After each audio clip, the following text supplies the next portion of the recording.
কি ভয়ানক অবস্থা আমাদের সমাজে।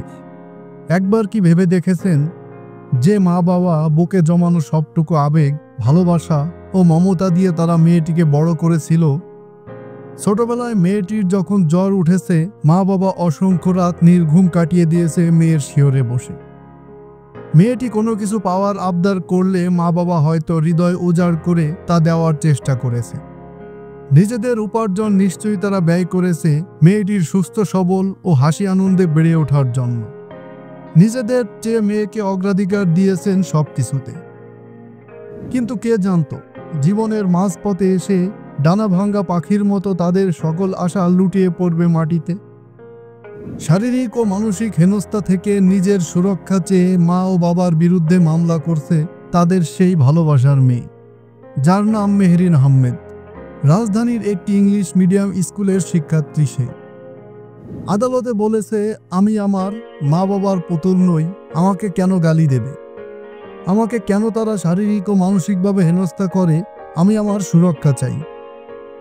বাবা নাসিম আহমেদ ও মা জান্নাতুল ফেরদৌসের বিরুদ্ধে মারধরের অভিযোগ এনে নিজের সুরক্ষা চেয়ে আদালতে মামলা করেন মেহরিন। এই মামলায় মা বাবার উপস্থিতিতে শুনানি হয়। শুনানির সময় মেহরিন বলেন, তাদের মাধ্যমে আমি পৃথিবীতে এসেছি, এটা আমার দোষ না, আমি তাদের পুতুল নই, আমাকে কেন গালি দেবে, আমাকে শারীরিক ও মানসিকভাবে হেনস্থা করা হয়েছে, আমি খেতে পারি না, ঘুমাতে পারি না। আমাকে তারা মানসিক হাসপাতালে ভর্তি করে, ব্রেইন অ্যান্ড মাইন্ড হাসপাতালে আমাকে 2 বছর রাখা হয়। সেখানে আমাকে মানসিক ও শারীরিকভাবে হেনস্থা করেছে, আমাকে কেন ওই হাসপাতালে রাখা হলো জানতে চাই। মেহরিন বলেন, আমি চেয়েছিলাম একটা সুন্দর জীবন, কিন্তু আমি তা পাচ্ছি না, আমি সুরক্ষা চাই, আমি স্বাধীনতা চাই।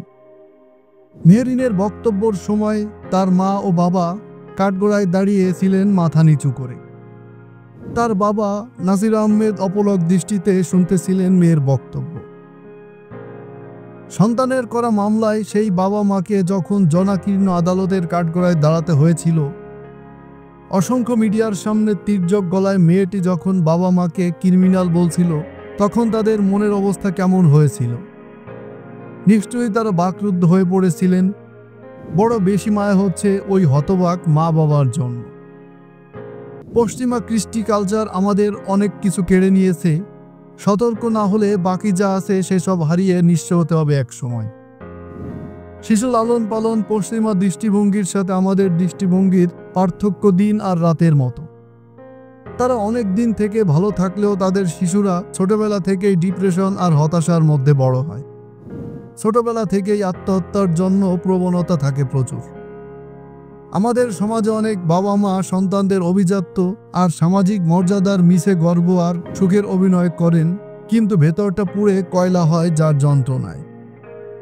এখনই সতর্ক হতে হবে আমাদের, নাহলে সামনে আরও বড় রকমের বিপদ আসতে পারে।